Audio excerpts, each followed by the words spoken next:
Good afternoon. Thank you for joining us today. We wanted to share with you the impact and change in the situation in San Diego as it relates to the state's announcement on the regional stay-at-home orders today. I'll briefly walk you through what it means for San Diego County. Supervisor Vargas will share some information, and then our public health doctors are here to answer any questions that you all may have. As you're most likely aware, the regional stay-at-home order has been lifted. This California Department of Public Health and Governor made that announcement today. The state's projected ICU capacity over the coming weeks shows Southern California to be below, or to be greater, than 15% threshold that triggered the regional stay-at-home orders. The practical impact of what that means is in San Diego County, we will return to the purple tier. That is the entity that we were in prior to the regional stay-at-home order being put in place. And I will walk you through what this means, but the most common ones is outdoor dining can resume.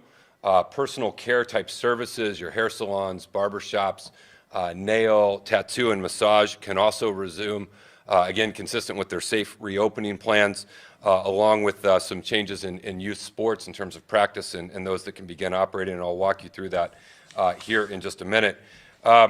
I think as in San Diego, look, we've seen positive developments in terms of our case counts beginning to come down. We've seen some modest reductions in our hospitalization, some lowering in our percentage of positives, and I think as San Diegans, we can take a measure of pride in knowing that we did beat back the most severe aspects of the recent surge that we've seen. And that has put us in a position, again, to come out of the regional stay-at-home order for all of Southern California and put San Diego in a position to begin to reopen some of the lower risk type settings. But we want to be mindful that today's announcement is not a moment where we need to abandon our vigilance or lose our focus. Although there are new things that are opening up, and that is encouraging, particularly for those entities that have been so impacted by COVID, it's an opportunity for each and every one of us to recommit and refocus on what we're doing.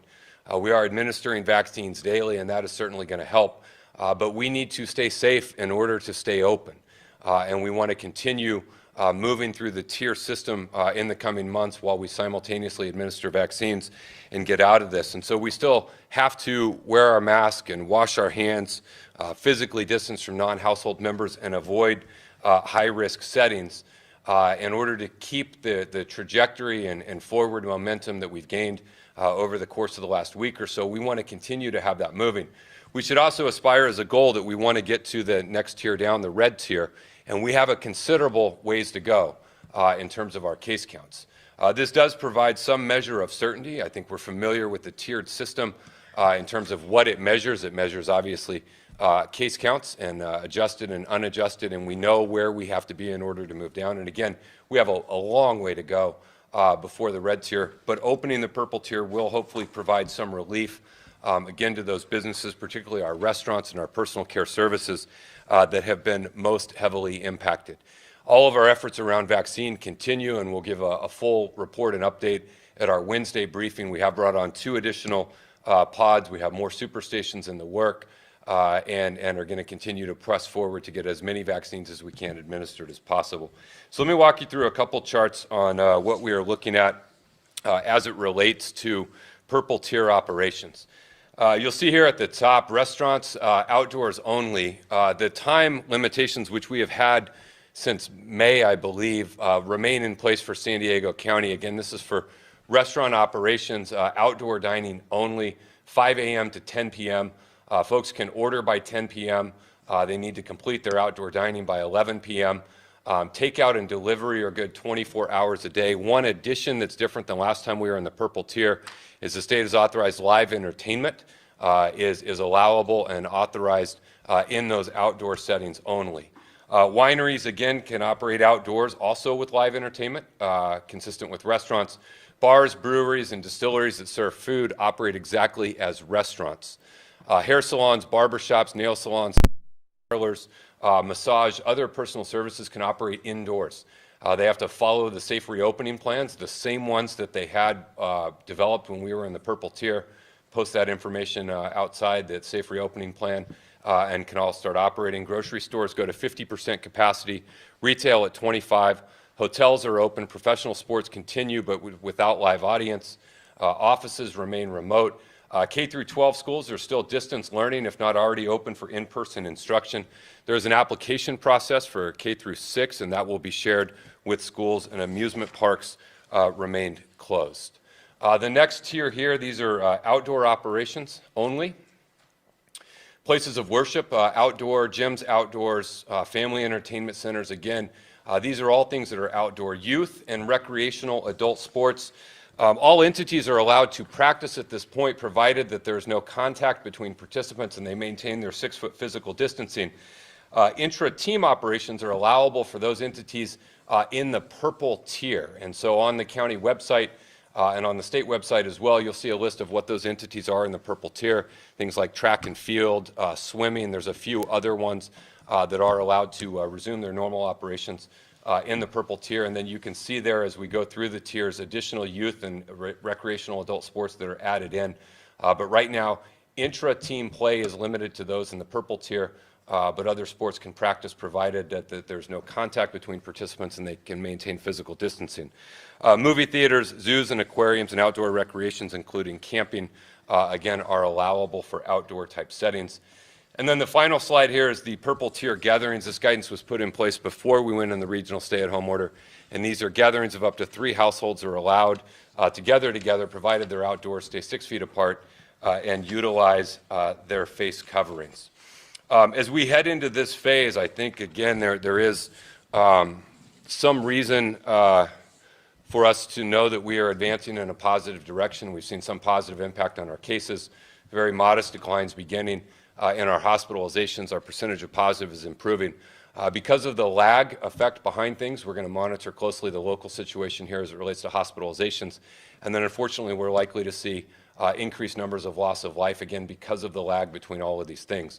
So today's announcement will come as a relief for a lot of folks who were impacted by the regional stay-at-home orders, but we really have to be mindful as a county and as a people that we don't want to change the trajectory we're on.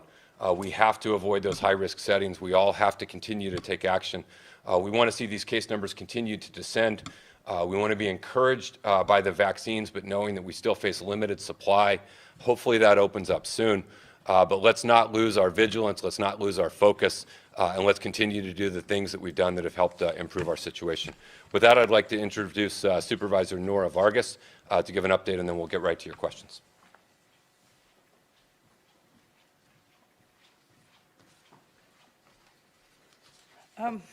With today's announcement of regional state orders being lifted, and thank you, Chair, by the state of California, I just want to remind everybody, encourage everyone to continue doing their part, wearing your face mask, physical distancing, and making sure that we're outdoors if we're doing any gathering between 3 families or more.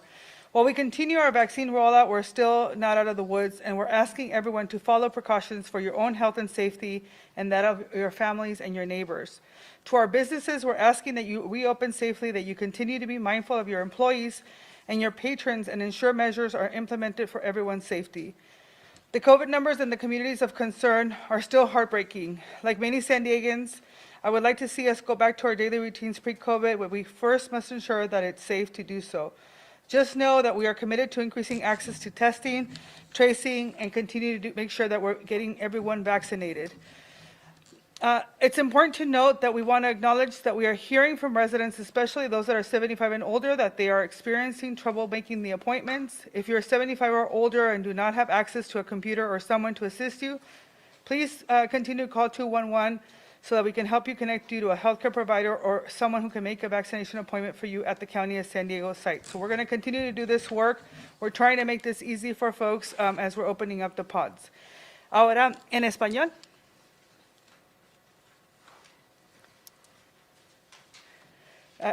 Como mencionó el Chair Fletcher, con el anuncio de hoy que el Estado de California levanta las órdenes regionales de quedarse en casa, le pedimos por favor a todas las personas que sigan usando sus cubrebocas, que practiquen con la distancia física y eviten cualquier tipo de reunión que no sean con las familias que sean parte de su comunidad.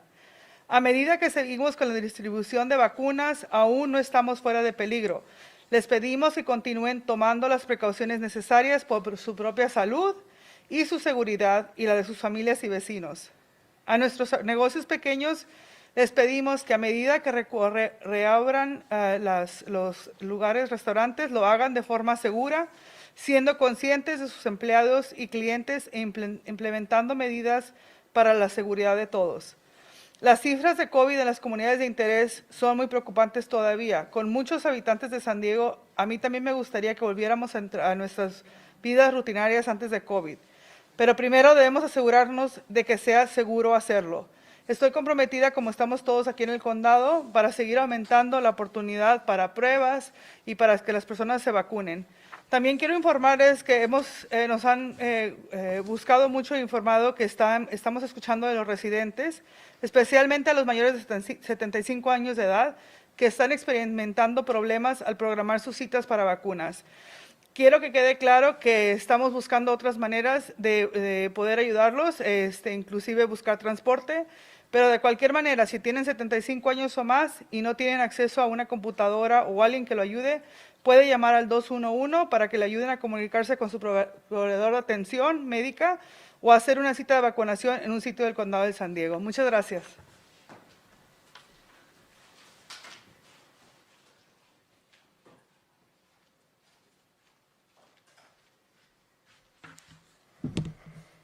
Thank you, Supervisor Vargas. We'll now go to your questions, our call-in questions first. Ashley Jacobs, Fox 5. Hi, I actually do not have a question anymore. Everything I needed was answered. Thank you very much. Wonderful. Thank you, Ashley. Next question.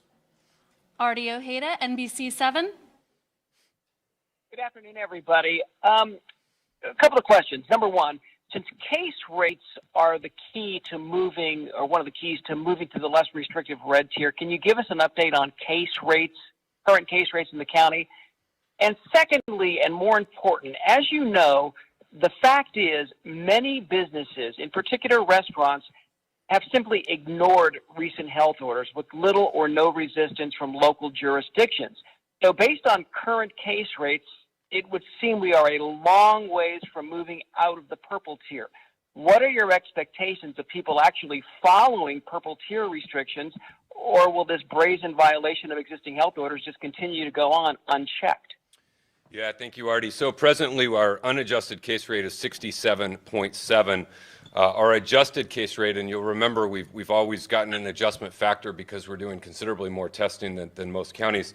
Our adjusted case rate was 49.6, and if you remember, we have to get to 7.0 or below to send into that next red tier, and so we have a considerable ways to go. We have, if you look back, it wasn't that long ago. We were having cases consistently in the 4,000 plus range. Obviously, that has come down. We're going to need to see that trajectory continue and continue for a fair bit before we're anywhere near the range of going to a lower tier. And so we hope that the actions and activities that people have been taking to bend this curve and begin to turn the corner on this and get it down will continue. And we're obviously hopeful that not having a major holiday like Thanksgiving, Christmas holiday, or New Year can help us do that. But the message today to the public is not, hey, everything's great. It's we have bent a curve. We have begun to move in a positive direction, but we have a ways to go. And the entities that are open, no doubt, want to stay open. The open-close type situation is probably most devastating for businesses. And the way that we control that and that we move forward is that every San Diegan continues to take individual responsibility to do everything within their power to do it. And then we will continue as a county, Artie, as best we can with the enforcement authority we have to now enforce what is allowable and what is acceptable within the purple tier. And so all of the enforcement actions will continue. They'll just be focused on what is allowable in the purple tier. And we hope that the current trends continue and even accelerate. And then the last thing is, as we move deeper into vaccines, we hope that that also provides some help and assistance to the situation we're facing. Next question. Matt Hoffman, KPBS. Hi, I was just wondering if Dr. Wooten or Dr. McDonald or Dr. Nick, if he's there, could just comment on this new move from the governor. I know he talked about in his news conference today that there was some concern from public health directors regarding some cases of MLK holiday. And he also talked about how you guys are seeing the same data that the state's seeing. So just curious if you guys think this is the right move. Do you think we should have waited? We should have done it sooner? Yeah, we'll have Dr. Wooten address that.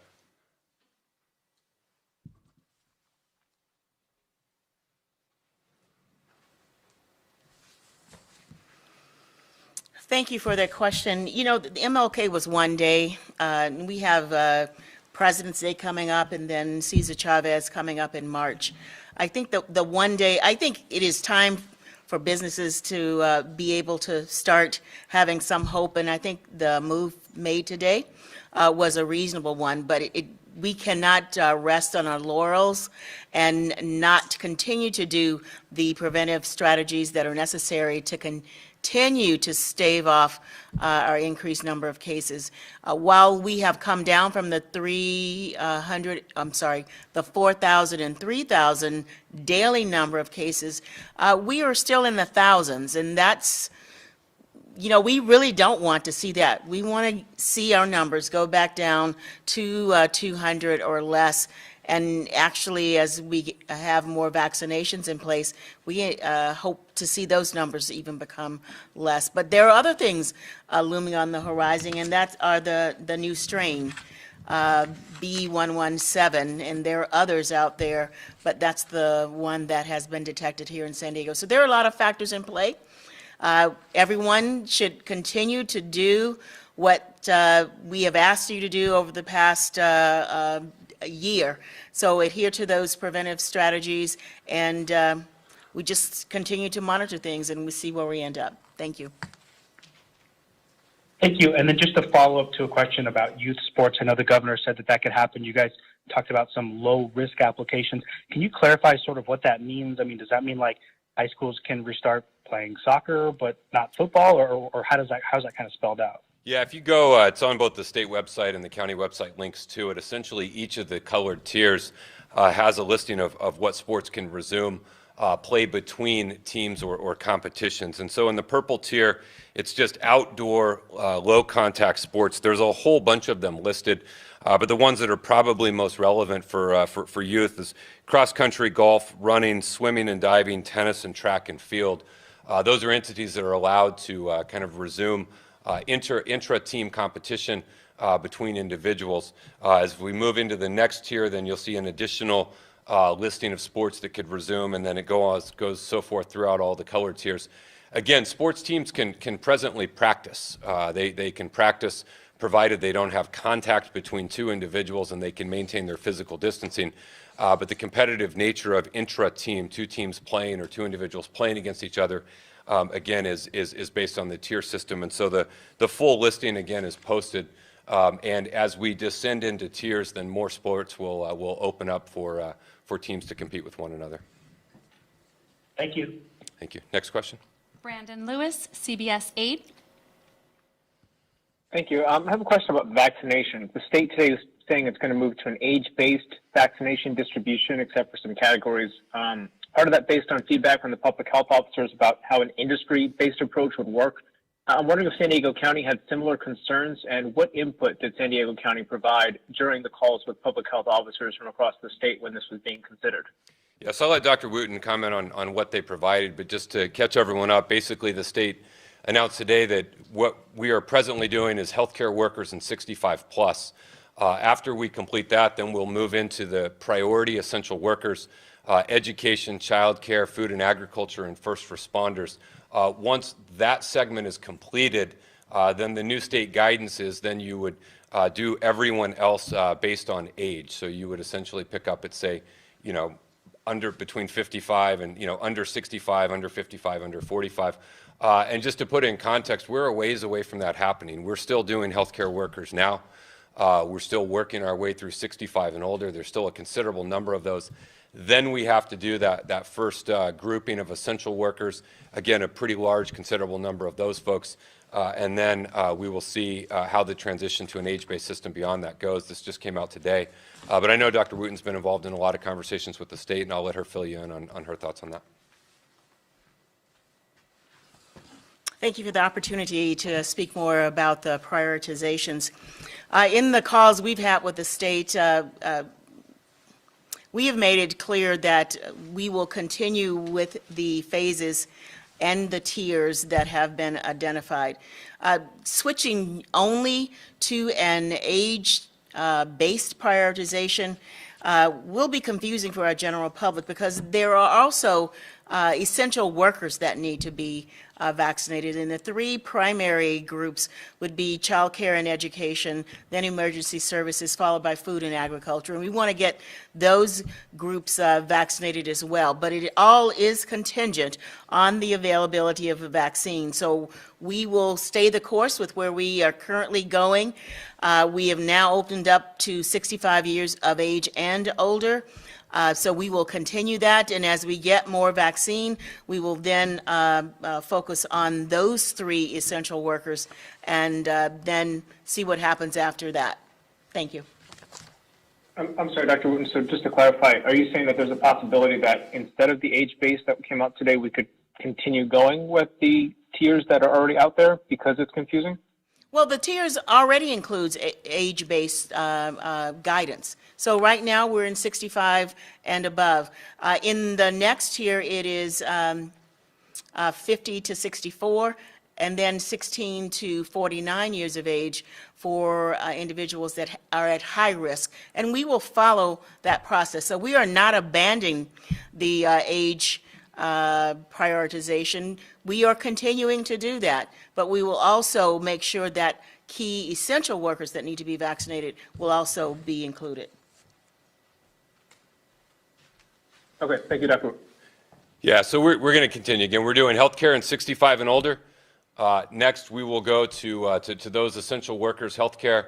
I'm sorry, and next, when we finish that, then we will go to childcare and education, first responders, food and agriculture, and then when that's completed, we will let you know what the current guidance is, because it may change again between now and then. But we have plenty ahead of us. We got to get through in the interim. Next question. Miriam Rafferty, East County Magazine. I have a couple of questions.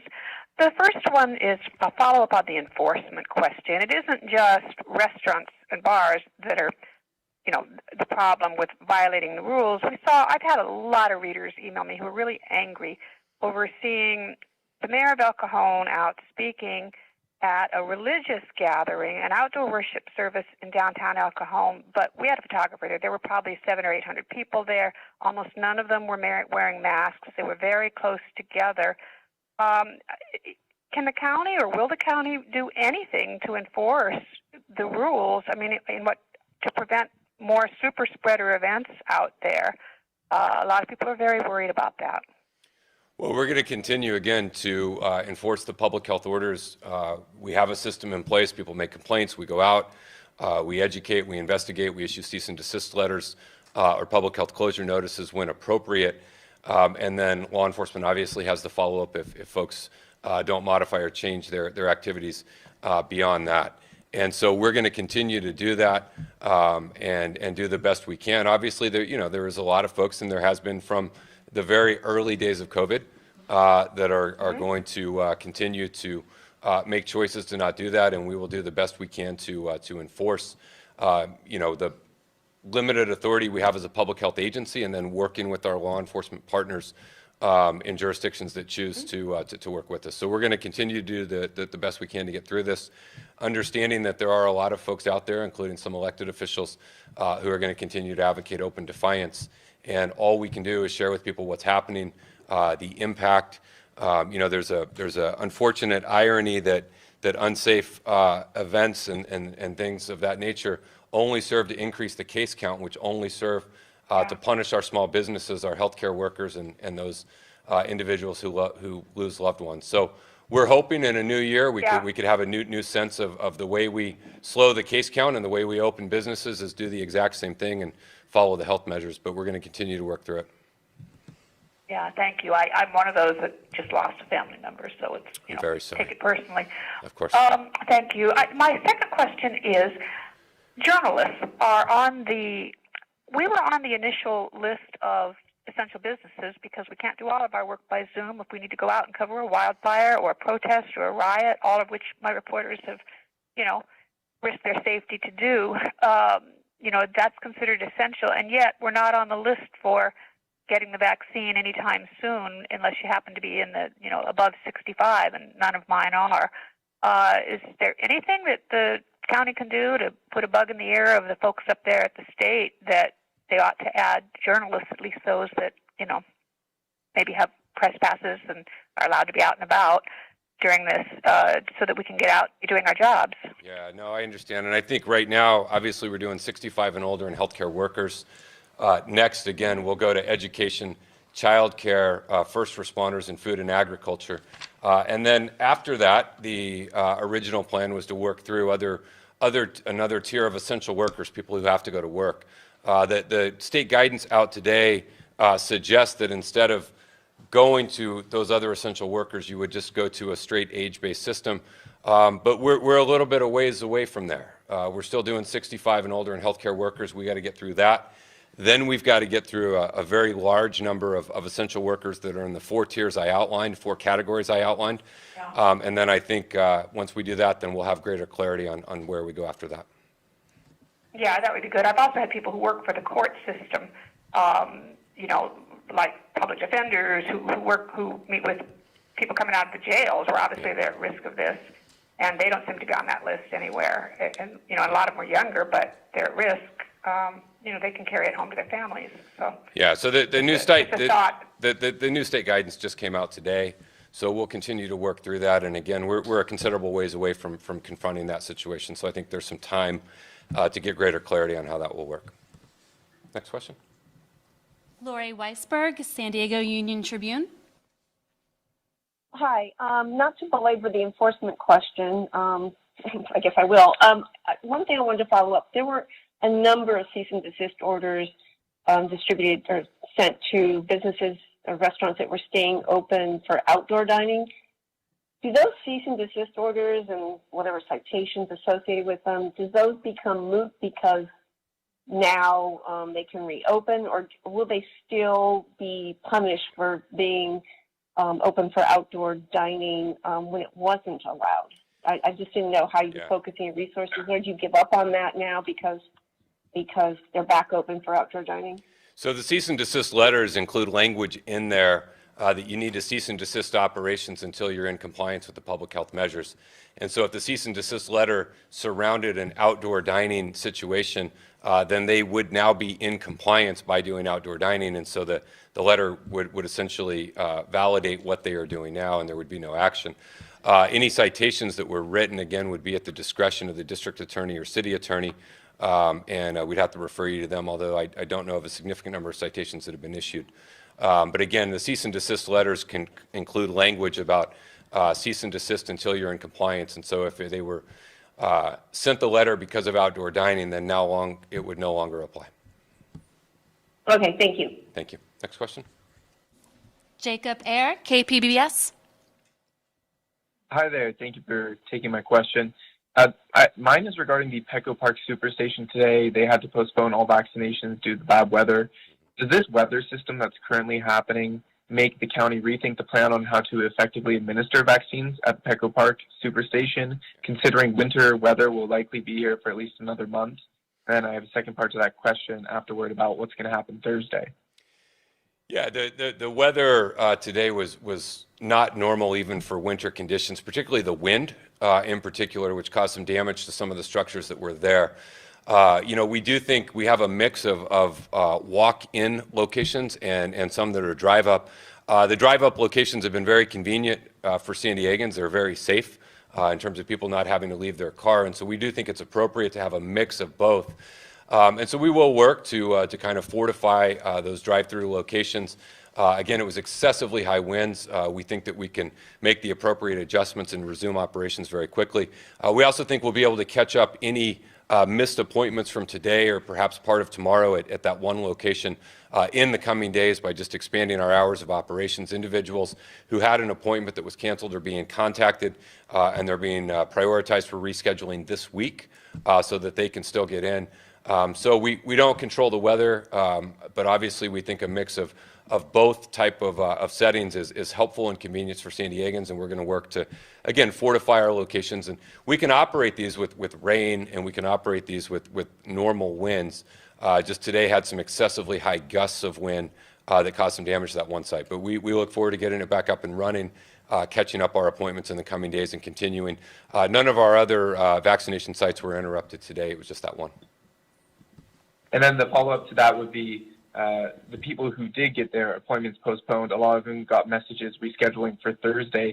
Is the plan to double down and vaccinate more than the standard 5,000 people and do like 10,000 people that day? And would that be by expanding hours or increasing the workforce there to help? I don't know that we could necessarily double the number we do in a day, but the goal is to increase the throughput and look at increasing the hours to try and catch those up as best we can. And we think by the end of the week we hopefully can be caught up and not miss any of them, get back made whole. Okay, so by changing the hours of the site or by bringing in more staff? Both. Okay, thank you. Next question. Our final caller is Paul Sisson with the San Diego Union Tribune. Thank you for taking my call. First, I wonder if we could clarify the new sports guidance that has come out from the state today. I don't recall them ever listing specific sports that could resume team-on-team competition. Can you verify that my memory is correct there in terms of this is the first time that we've actually had state say you can resume playing games of these types of sports? Yeah, your memory is correct. That guidance just came out. So it is new guidance. And then thank you. And then secondly, I think I and a lot of folks in the media have been getting a lot of tips and complaints over the last few weeks that certain organizations that have gotten early supplies of vaccines, especially healthcare organizations, have been vaccinating non-clinical workers who don't really have a lot of patient. I know that the county runs the vaccine registry, electronic registry that all of these doses are put into when they're administered. Has the county taken any steps to audit the vaccines that are being provided to make sure that they're being given to the appropriate people? I'll have Dr. Wooten address your question, Paul.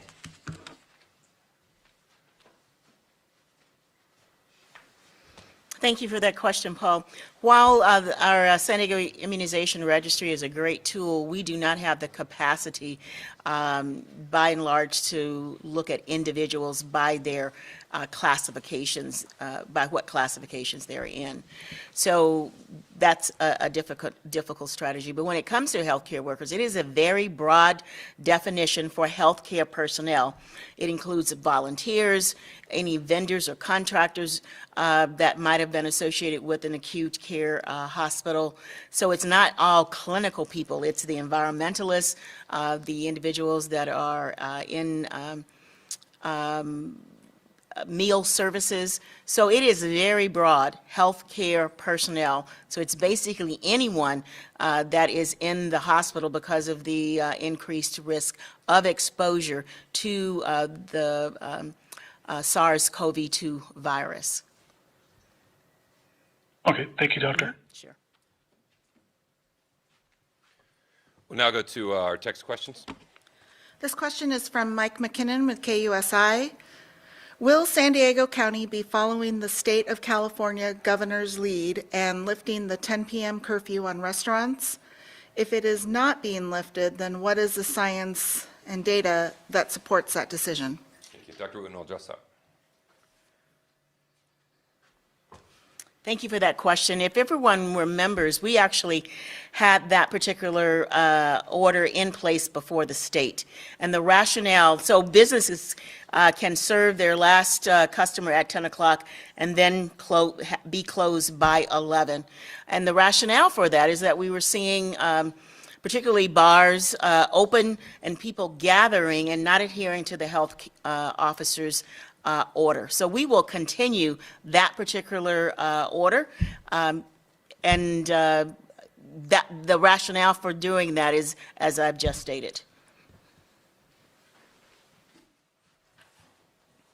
Thank you. We'll go to our next text question. This one is from Kelly Beal with Fox 5. She asks, can you elaborate more on the live entertainment at restaurants? What is the capacity limit and only outdoors? And also, can you please tell us the reason behind this move? Yeah, thank you, Kelly. There is not a hard number in terms of capacity for outdoor dining. It's based on the layout of the place. They have to maintain 6 feet physical distancing between each of the tables, and provided they have the space to do that, then they can monitor their own capacity based on meeting that threshold. The state did add in live entertainment for outdoor settings. I think they determined it to be a relatively low risk to have someone perform music or whatever it may be. And I know that's been a top request of a number of folks who are there. And so I think as we move back into the purple tier, it is not considerably different from where we were when we were in the purple tier before, with the only addition of the ability to have live entertainment in an outdoor setting, again, provided that people maintain that physical distancing between parties and adhere to all of the other safety protocols. Next question. This question is from Claudia Buccio. She asks, I'd like to get this response in Spanish. First question is, will the county open up the 211 vaccine appointment system based option to people over 65 as well, since many aren't tech savvy? And then she has a question for Dr. Wooten, so. Sí, la pregunta es, la pregunta es específicamente para las personas aquellas que tienen 65 años o más, que si pueden hacer sus citas que necesitan para la vacunación. La respuesta es que por el momento solamente las personas que tienen 75 años o más, los invitamos a que hablen al 211 para que les puedan hacer una cita, ayudar a hacer una cita, porque es importante que tengan cita antes de ir por su vacuna. Ahorita lo que está haciendo el condado es que estamos trabajando con las organizaciones de las comunidades y el condado directamente para ver si podemos expanderlo a los 65 o más, pero por el momento es solamente las personas de 75 en adelante. Gracias. Okay, this next question is for Dr. Wooten, and she's asking, she says, there have been record deaths in our region just last week, and many still hospitalized. What does this say about our local situation? Are we flattening the curve?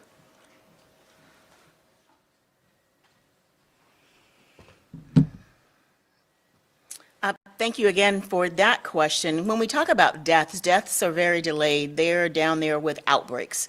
So the more practical metric that we want to look at is the number of cases. And as you've heard, the state uses case rates and testing positivity. So we have been as high as in the mid 4,000s. Luckily, in the past week or so, we have been definitely